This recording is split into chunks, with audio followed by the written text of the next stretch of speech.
좋은 아침입니다. 사무엘상 15장 5절에서 15절 말씀 보도록 하겠습니다.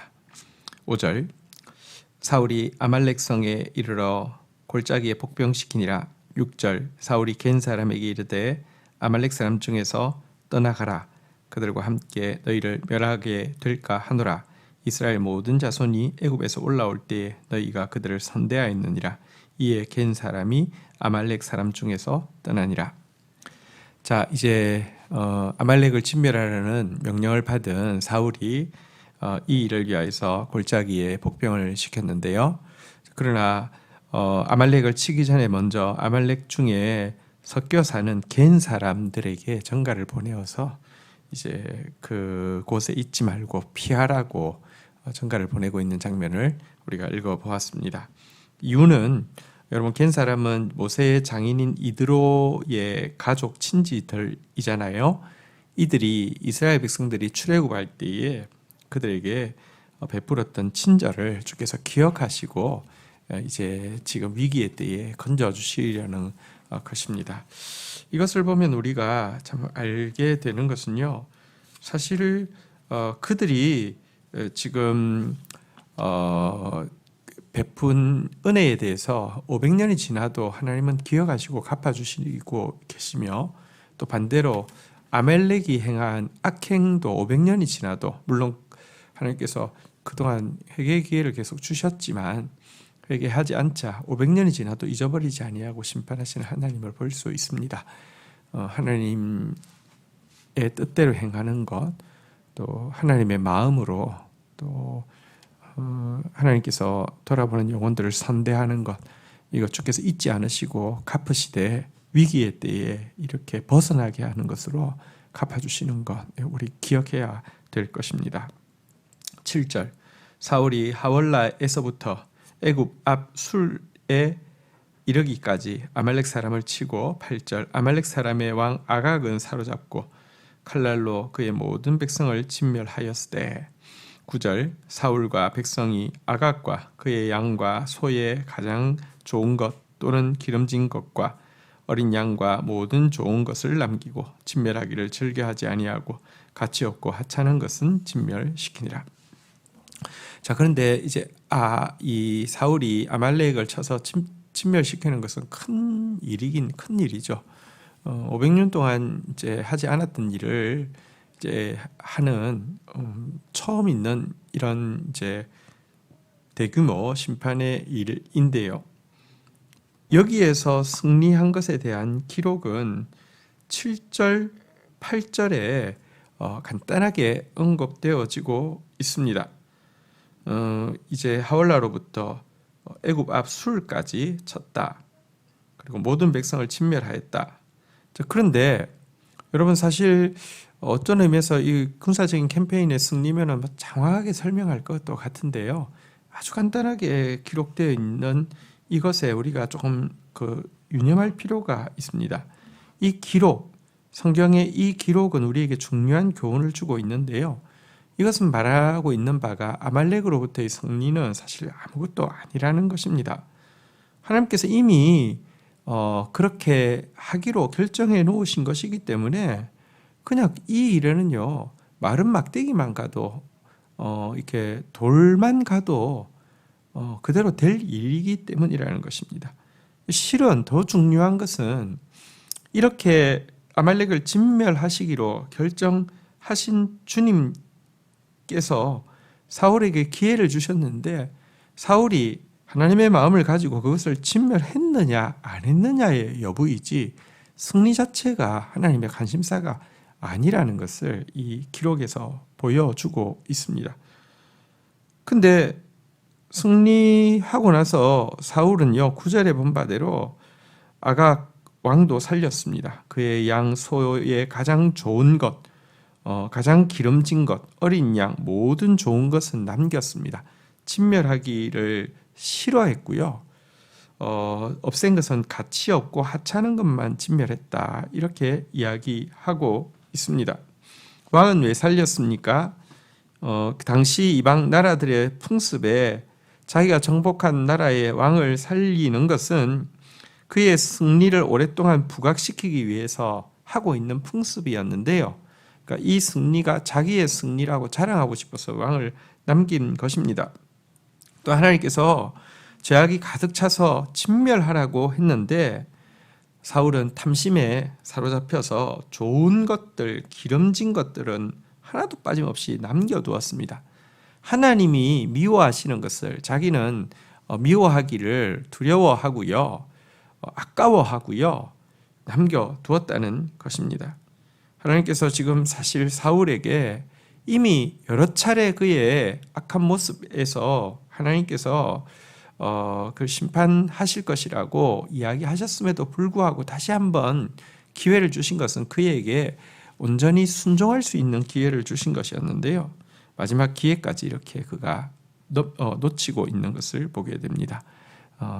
공명심, 다시 말하면 교만과 또 물질에 대한 탐욕으로 그런 하나님의 명령을 어기고 있는 것입니다. 10절 여호와의 말씀이 사무엘에게 임하니라 이르시되 11절 내가 사울을 왕으로 세운 것을 후회하노니 그가 돌이켜서 나를 따르지 아니하며 내 명령을 행하지 아니하였습니다 하신지라. 사무엘이 근심하여 온 밤을 여호와께 부르짖으니라. 이에 하나님께서는 사무엘을 찾아갔습니다. 그리고 말씀하셨습니다. 내가 사울을 왕으로 세운 것을 후회한다. 그는 나를 따르지 않고 내 명령을 행하지 아니한다. 주님은 겉으로 드러나는 승리라는 결과가 아니라 그 속에 감추어져 있는 이 교만과 탐욕으로 말미암는 불순종을 더 크게 보신다는 것을 이 지적은 잘 보여주고 있습니다. 이 하나님의 후회에 대해서 조금 더 생각해 볼 필요가 있는데요. 하나님 후회한다는 것은 사실 인간은 이제 후회한다는 것은 실패했음을 자인하는 것이죠. 근데 하나님 후회는 그런 뜻이 아닙니다. 하나님 후회한다는 표현은요, 스스로 위로한다 이런 뜻이 있는데요. 이 사울이 실패했지만 하나님은 실패할 수 없는 하나님 나라를 이루시기 위해서 스스로 위로하시는 하나님, 다시 말하면 이미 사울의 실패에도 불구하고 하나님 나라의 표상으로 이스라엘이 사용되어질 수 있도록 당신의 마음에 합할 사람 다윗을 지금 이미 준비시키고 있다는 의미이기도 합니다. 어쨌든 이 선고를 받은 사무엘은 온 밤을 여호와 앞에 근심하며 부르짖었습니다. 사무엘에게 있는 목자의 마음을 잘 보여줍니다. 그는 처음부터 사울을 요구하는 백성들의 요구 자체가 잘못됐다는 것도 알았고, 사울이 그의 명령을 어기고 이 번제를 직접 자기가 주도하는 일대에도 하나님의 심판에 대해서 언급하였지만, 그래도 그가 잘 되기를 바라고 그 결과 이스라엘 백성들이 평안하기를 바라는 마음이 더 컸기 때문에 하나님의 선고 앞에서 기뻐하는 것이 아니라 슬퍼하면서 온 밤을 기도하였습니다. 자, 그러나 12절 한번 보도록 하겠습니다. 사무엘이 사울을 만나려고 아침에 일찍 일어났더니 어떤 사람이 사무엘에게 말하여 이르되 사울이 갈멜에 이르러 자기를 위하여 기념비를 세우고 발길을 돌려 길갈로 내려갔다 하는지라. 밤새 기도하면서 하나님 뜻을 돌이켜 주십시오. 하나님 불쌍히 여겨 주십시오. 한 번 더 기회를 주십시오. 이렇게 기도했겠죠.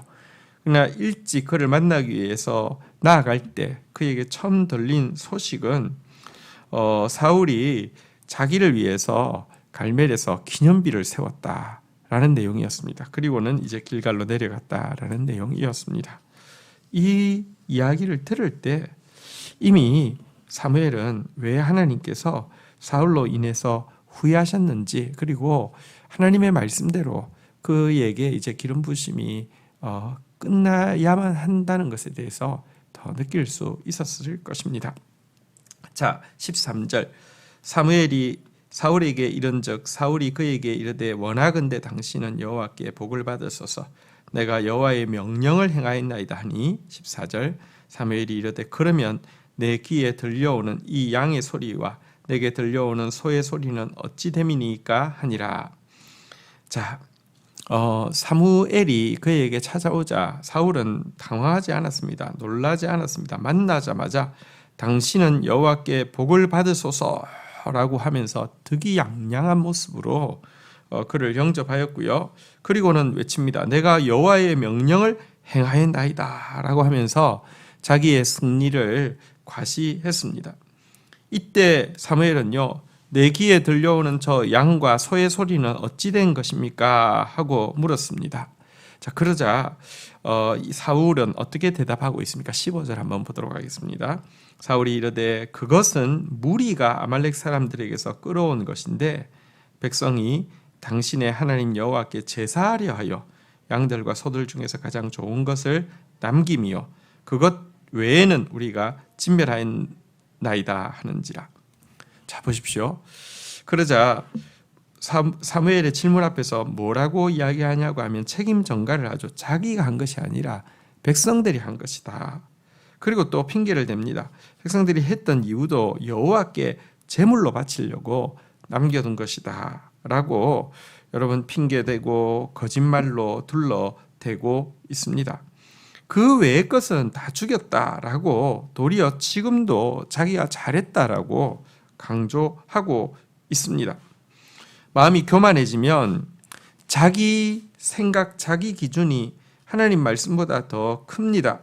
자기 이론이 하나님 말씀보다 더 우선됩니다. 그리고 자기 기준과 자기 이론을 가지고 스스로 속아서 자기는 하나님 뜻을 잘 행하고 있다고 이렇게 득이만만하게 의기양양하게 나타날 수 있는 모습이 인간의 모습입니다. 우리 안에 이 사울의 모습 없어야 합니다. 하나님이 요구하시는 것은 뭐 승리와 업적이 아닙니다. 온전한 순종입니다. 온전하게 순종하는 모습이 우리 가운데 있어야 되겠습니다. 결코 자기 기준, 자기 이론이 강함으로 말미암아 스스로 속아서 정말 이렇게 불순종하면서도 하나님 앞에 자기 자랑으로 자기 확신으로 가득 찬 그런 무서운 모습 보이지 않도록 하나님 앞에서 두렵고 떨림으로 서야 되겠습니다. 우리 안의 공명심과 우리 안의 탐욕의 욕망으로부터 벗어나서 말씀 순종하는 오늘 하루가 되기를 주님의 이름으로 축복합니다. 주신 말씀 붙잡고 제가 기도하며 나가도록 하겠습니다. 하나님 감사합니다. 주님께서는 냉수 한 그릇 소자에게 대접한 것도 잊지 아니하시고 분명히 갚으시는 분이시고 또 반대로 소자에게 약한 자에게 행했던 아말렉의 그 악행에 대해서 반드시 기억하시고 심판하시는 분이심을 오늘 본문을 통하여 분명히 보게 됩니다. 하나님 아버지, 오늘 하루 살아가면서 주님이 기뻐하시는 일, 소자를 돌아보는 일, 주님께서 기억하고 갚아주실 만한 일을 하는 저희들 되어질 수 있도록 인도하여 주옵소서. 오늘 승리보다 더 중요한 것이 순종임을 분명히 알게 되었습니다. 결코 자기 이론으로 또 자기 기준으로 불순종하고 교만과 탐욕으로 하나님 말씀 어기면서도 스스로 하나님 잘 섬기고 있다고 의기양양해지는 도리어 하나님 앞에서 사람 앞에서 자기의 일을 과시하고 자랑하는 그런 사울의 오류에 절대 빠지지 않도록 저희들에게 은혜를 다하여 주시기를 간절히 간구하고 소원합니다. 감사합니다. 예수 그리스도의 이름으로 기도 올립니다. 아멘.